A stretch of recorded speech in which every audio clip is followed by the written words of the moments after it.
Hey guys, thank you so much for coming back. कैसे हैं आप बच्चे लोग सारे? मेरा नाम है सुनील अधिकारी। चलिए स्टार्ट करते हैं आज के वीडियो को। देखिए, आज का वीडियो उन सारे ही बच्चों के लिए इंपॉर्टेंट है जो कि सर्च कर रहे हैं क्लास 12 के बाद गवर्नमेंट जॉब्स कौन सी है जो कि हम दे सकते हैं। अगर इन केस आपको गवर्नमेंट जॉब की तैयारी करनी है, गवर्नमेंट जॉब आप चाहते हैं जस्ट आफ्टर क्लास 12, तो उसी सिलसिले में आज का वीडियो हमने बनाया है। एसएसटी स्टेनोग्राफर के एग्जामिनेशन के बारे में A to Z पूरी जानकारी मैं आप बच्चों के साथ शेयर करने वाला हूं। सो इफ इन केस आप चाहते हैं गवर्नमेंट जॉब की जानकारी लेना, तो आज का वीडियो एसएससी स्टेनोग्राफर के ऊपर है। A to Z पूरी जानकारी दूंगा, शुरुआत से लेकर एंड तक वीडियो को देखना है आपको, ताकि इस एग्जामिनेशन से जुड़ी हर वो जानकारी आप तक पहुंच सके, आप जान सकें जो कि आपको जाननी जरूरी है। राइट, चलिए स्टार्ट करेंगे। सबसे पहले बिल्कुल बेसिक लेवल से स्टार्ट करूंगा, क्योंकि मैं जानता हूं ये क्लास 10th और 9th के बच्चे भी ये वीडियोस देखते हैं, तो उनको भी बेसिकली सब कुछ आइडिया हो जाना चाहिए कि आफ्टर 12th हमें कैसे प्रिपरेशन करनी है इस एग्जामिनेशन की। देखिए, एसएससी का थोड़ा सा इंट्रोडक्शन दे दूं। देखिए, क्लास 12th के बाद अगर आपको गवर्नमेंट जॉब की तैयारी करनी है तो एसएससी ही इकलौता, या फिर हम बोल सकते हैं सबसे ज़्यादा रिकॉग्नाइजेबल, मतलब सबसे ज़्यादा जिसकी रेपुटेशन है। वैसे रेलवे के भी एग्जामिनेशन है कई, और कांस्टेबल वगैरह के भी निकलते हैं, लेकिन एसएससी का बहुत ज़्यादा हमारा प्रेस्टीज है, नाम बहुत अच्छा है। राइट, स्टाफ सिलेक्शन कमीशन इसकी फुल फॉर्म है। ये 2 लेवल के, बेसिकली 2-3 लेवल के ये एग्जामिनेशन करता है। एक होता है CHSL, combined higher secondary level examination, जिसके वीडियोज़ आपको मिल जाएंगे मेरे भी। एक होता है मल्टीटास्किंग ऑफिसर, और एक होता है स्टेनोग्राफर का, जिसको आप क्लास 12 के बाद दे सकते हैं। एग्जामिनेशन नेम जैसे मैंने बता दिया आपको, कंडक्टिंग बॉडी मैंने बता दिया आपको, एसएससी एग्जामिनेशन आपको कंडक्ट करती है। देखिए, ऑफिशियल वेबसाइट है www.ssc.nic.in। बच्चे पूछते हैं सर कौन सी वेबसाइट में जाके चेक करें कि एसएससी का नोटिफिकेशन आया है या नहीं आया। तो ये ऑफिशियल वेबसाइट है जहां पर जब भी एसएससी कोई भी रिक्रूटमेंट निकालती है, हर साल रिक्रूटमेंट निकालती है स्टेनो के, CHSL के, CGL के, जो कि आप ग्रेजुएशन के बाद देते हैं, तो आप इस ऑफिशियल वेबसाइट हर 2 से 3 महीने में चेक कर सकते हैं। वैसे जितने भी एसएससी के रिक्रूटमेंट होते हैं वो आफ्टर जुलाई आते हैं, तो आप वहाँ से अपना हर वीकली आप चेक कर सकते हैं और आपको इन्फॉर्मेशन वहाँ से मिल जाएगी। एग्जामिनेशन नेशनल लेवल है, तो हर एक इंडिविजुअल के पास चांस है इस रिक्रूटमेंट में भाग लेने का, सेलेक्ट होने का और जॉब पाने का। एलिजिबिलिटी सिर्फ 10+2 है। 10+2 में परसेंटेज भी मैटर नहीं करती है। किसी भी स्ट्रीम से सिर्फ आपका 12 कंप्लीट होना चाहिए।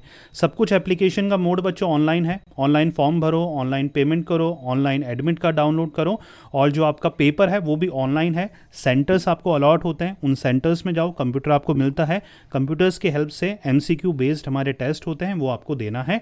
आपका शॉर्ट हैंड टेस्ट भी होता है, क्योंकि ये स्टेनोग्राफर की पोस्ट है। स्टेनो होता है जो भी, देखिए, वो पर्सन होता है जो कि शॉर्ट हैंड में, मतलब लंबे सेंटेंस को छोटे सेंटेंस में कन्वर्ट कर कर, शॉर्ट जो वर्ड्स होते हैं उनमें कन्वर्ट कर कर वो लिखता है। राइट, तो आपका कंप्यूटर बेस्ड टेस्ट भी होगा शॉर्ट हैंड के लिए, और आपका रिटर्न टेस्ट भी होगा कि आप पेपर में कैसे लिख पाते हैं उस चीज़ को। मैं बताऊंगा, थोड़ा एक्सप्लेन करूंगा आगे। राइट, पोस्ट हमारी ग्रुप C और ग्रुप D की गवर्नमेंट ऑफिसर्स की ये पोस्ट होती है।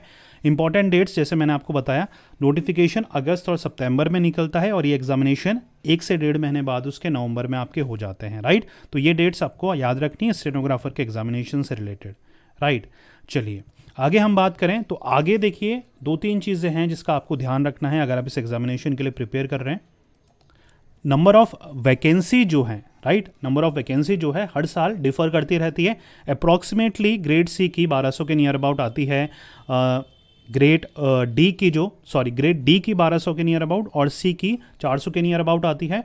तो 1600, 1700, 2000 के नियर अबाउट हमारी ये पोस्ट वगैरह आती है हर साल। तो आपको नज़र रखनी है इसमें। जब भी रीसेंट का नोटिफिकेशन रिलीज होता है 22 के लिए, 23 के लिए, 24 के लिए, 2022, 23, 24, तो वहाँ पर जो ऑफिशियल नोटिफिकेशन होता है वहाँ पर पोस्ट लिखी रहती है। राइट, एलिजिबिलिटी मैं आपको बता देता हूँ कौन बच्चे ये एग्जामिनेशन दे सकते हैं। जैसे मैंने बताया आपको, क्लास 12 आपका होना चाहिए, किसी भी बोर्ड से हो सकता है। एज लिमिट जो है आपकी ग्रुप C के लिए अप्लाई कर रहे हैं तो 18 से 30 साल के बीच आप होने चाहिए, और ग्रुप D के लिए अप्लाई कर रहे हैं, ग्रेड D के लिए अप्लाई कर रहे हैं तो 18 से 27 के बीच आपकी एज लिमिट होनी चाहिए।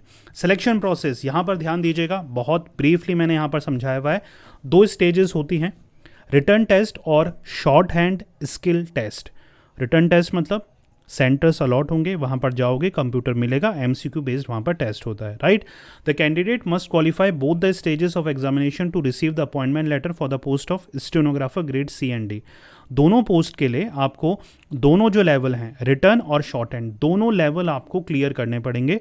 Candidates qualifying for the written test will have to appear for the short hand test. जो बच्चे रिटर्न टेस्ट को क्लियर कर लेंगे वही बच्चों को बुलाया जाएगा शॉर्ट हैंड टेस्ट के लिए। दोनों टेस्टों को, रिटर्न और शॉर्ट हैंड को क्लियर करने वाले को ही अपॉइंटमेंट मिलेगा या जॉब मिलेगी। यहाँ तक क्लियर हो रहा है? कोई कन्फ्यूजन? चलिए, SST स्टेनोग्राफर का एग्जामिनेशन पैटर्न देखते हैं। सबसे पहले ऑनलाइन जो पेपर होता है, रिटर्न टेस्ट होता है, उसमें 3 सेक्शन आते हैं, सिर्फ और सिर्फ 3। जिनकी मैथ वीक है उनको तो ये पेपर देना ही देना चाहिए, क्योंकि मैथमेटिक्स यहाँ पर इंक्लूड नहीं करते हैं। रीजनिंग आती है आपकी, 50 क्वेश्चन आते हैं 50 मार्क्स के। जीके आती है इसमें आपकी जो करंट जीके है वो भी इंक्लूड है, और जो पास्ट जीके है जिसको आप डेड जीके बोलते हैं वो भी इंक्लूड है। 50 क्वेश्चन 50 मार्क्स। बुक्स वगैरह के लिए आप डिस्क्रिप्शन चेक कर सकते हैं, वहाँ पर मैंने पहले से ही स्टेनोग्राफर के लिए बुक लिस्ट कर रखी है। आप उन बुक्स में से अपनी जो बेस्ट बुक है वो सेलेक्ट कर सकते हैं, right. English language 100 question 100 marks. तो इंग्लिश में ज़्यादा यहाँ पर इंपॉर्टेंस दी गई है, तो इंग्लिश की जमकर आपको अच्छे से प्रैक्टिस करनी है, राइट। 2-3 बुक मैंने वहाँ पर आपके लिए लिस्ट कर रखी है, उन बुक्स में से आप पढ़ सकते हैं। टोटल क्वेश्चंस हो गए बच्चों हमारे 200 और मार्क्स हो गए 200। 2 घंटे का हमारा ये पेपर होता है। अब इसमें थोड़ा सा मैं आपको बता दूं, 2 घंटे का ये पेपर है, 200 क्वेश्चन 200 मार्क्स, आपको पता लग गया। एवरी करेक्ट आंसर, हर राइट आंसर का आपको 1 मार्क्स मिलता है। नेगेटिव मार्किंग 0.25 की है, आई रिपीट, नेगेटिव मार्किंग है, और 0.25 की आपकी नेगेटिव मार्किंग है। अगर कोई क्वेश्चन छोड़ देते हो आप, उसके मार्क्स आपको डिडक्ट नहीं होते हैं, राइट।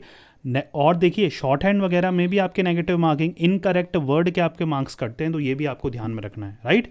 शॉर्ट हैंड जब आप टेस्ट देते हैं तो वहाँ पर भी जो आप इनकरेक्ट वर्ड लिखेंगे या टाइप करेंगे उसके मार्क्स आपके कटेंगे, राइट। चलिए आगे शॉर्ट हैंड के बारे में बताया था, क्योंकि यहाँ पर बहुत ज़्यादा कन्फ्यूजन होता है बच्चों को कि शॉर्ट हैंड में क्या कराया जाता है, पूछा क्या जाता है। देखिए, सारी चीज़ें समझेंगे। The candidate will first have to secure a cut off set by the SSC to qualify for the short hand stage. सबसे पहली बात तो ये है, जो रिटर्न अच्छे मार्क्स से क्वालिफाई करेगा वही दे पाएगा शॉर्ट हैंड, उसी को ही बुलाया जाएगा, उसी को ही इन्विटेशन मिलेगा, right.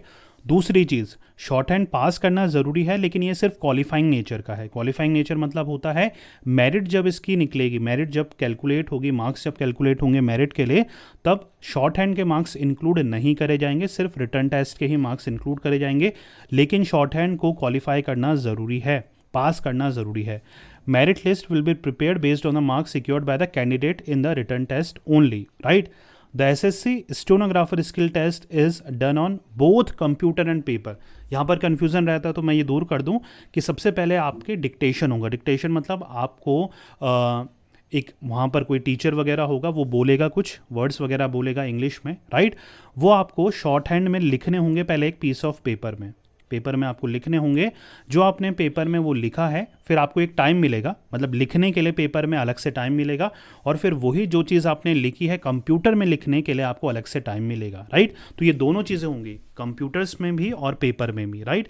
The candidate will be dictated a passage of 800 and 1000 WPM word पर minute for group D and C। D वालों को 800 हमारे वर्ड्स का पैसेज बोला जाएगा, और सी वालों को 1000 वर्ड का पैसेज बोला जाएगा। डिक्टेट होगा ये, राइट। स्टेनोग्राफर के लिए जैसे मैंने बोला, डी के लिए 800 वर्ड, 80 वर्ड्स पर मिनट के स्पीड से आपको लिखना है, और सी वालों के लिए 1000 वर्ड्स बोले जाएंगे, 100 वर्ड्स पर मिनट के हिसाब से आपको लिखना है। The short hand passage will then have to transcribed on a computer. जो आपने लिखा है उसको आपको कंप्यूटर में भी टाइप करना है। 50 मिनट्स मिलेंगे ग्रेड डी वालों के लिए, और 40 मिनट्स मिलेंगे ग्रेड सी वालों के लिए, राइट। ग्रेड सी वालों के लिए कम टाइम मिलेगा, ग्रेड सी वालों के लिए कितना टाइम मिलेगा, 40 मिनट्स मिलेंगे। जितनी हायर लेवल की पोस्ट होगी उतनी ज़्यादा आपको डिफ़िकल्टी पेश आएगी या पेश करवाएंगे जो एग्जामिनर होगा। सैलरी की बात करें तो बहुत ही अच्छा सैलरी का स्ट्रक्चर है। 9300 से लेकर 34,800 का ग्रेड सी का स्केल है। 5200 का हमारा 20,200 का ग्रेड डी का हमारा पे स्ट्रक्चर है। तो बहुत ही शानदार आपको पे स्ट्रक्चर यहाँ पर मिलता है आफ्टर 12th ही। एक तो गवर्नमेंट जॉब मिल रही है, ऊपर से पे स्केल भी यहाँ पर बहुत अच्छा है। अप्लाई करने के लिए जनरल कैटेगरी वालों को सिर्फ 100 रुपये देने पड़ेंगे, और अगर आप ST SC PWD या एक्स सर्विस मैन हैं या फिर फीमेल हैं तो आपके लिए कोई भी फीस नहीं है, एब्सोल्युटली फ्री हमारा ये एंट्रेंस एग्जामिनेशन है जो कि SSC कंडक्ट करती है स्टेनोग्राफर की पोस्ट के लिए, राइट। चलिए मैं आपको हाथों हाथ कट ऑफ भी बता देता हूँ ताकि आपको एग्जैक्ट आइडिया लग सके इस एग्जामिनेशन के बारे में। देखिए ग्रुप सी जो है हमारा, ग्रेड सी जो है, रिटर्न एग्जामिनेशन की जो कट ऑफ है जनरल के लिए 120 के नियर अबाउट जाती है, SC के लिए 107, ST के लिए 90, OBC के लिए 111, VT के लिए 89, OH के लिए 90। तो अलग अलग पोस्ट के लिए अलग अलग कट ऑफ है। अगर आप जनरल है तो आपको एटलीस्ट 120 से अबव तो स्कोर करना ही करना पड़ेगा, और ये हर साल के साथ साथ कट ऑफ भी बढ़ते जा रहा है, राइट। तो 120 मिनिमम आपको सिक्योर करना है फॉर जनरल कैंडिडेट, राइट।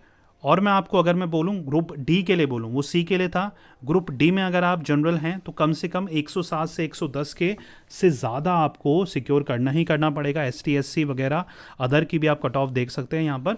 तो दोनों का ही मिला के whether you are preparing for group C और ग्रुप डी, 100 के नीचे तो कोई चांस ही नहीं है क्योंकि हर साल ही कट ऑफ बढ़ रहा है। कोशिश करिएगा ग्रुप डी के लिए प्रिपेयर कर रहे हैं तो 110 से ऊपर बनाएं, ग्रुप सी के लिए प्रिपेयर कर रहे हैं तो कम से कम 120 से स्कोर ज़्यादा आपका आना चाहिए, राइट बच्चों। उम्मीद कर रहा हूँ आज का वीडियो आपके पसंद आया होगा। नेक्स्ट वीडियो किस और गवर्नमेंट जॉब के बारे में आप जानना चाहते हैं, जिसके आप प्रिपरेशन करना चाहते हैं, और ऐसे ही डिटेल वीडियो में बनाऊंगा तो प्लीज़ कमेंट करना मुझे मत भूलिएगा। चलिए बच्चों, बुक्स के लिए डिस्क्रिप्शन में आपको लिंक मिल जाएगा, वो लिंक के थ्रू आप बुक्स परचेज कर सकते हैं। चाहे SSC का कोई भी एग्जामिनेशन हो या फिर बैंक का कोई भी एग्जामिनेशन आप प्रिपरेशन कर रहे हैं, उस लिंक के थ्रू आप बुक्स को परचेज कर सकते हैं, राइट। चलिए मिलते हैं नेक्स्ट वीडियो में। Till then take care, good bye. पढ़ते रहिए, मेहनत करते रहिए क्योंकि आपका भी दिन आएगा। Thank you so much.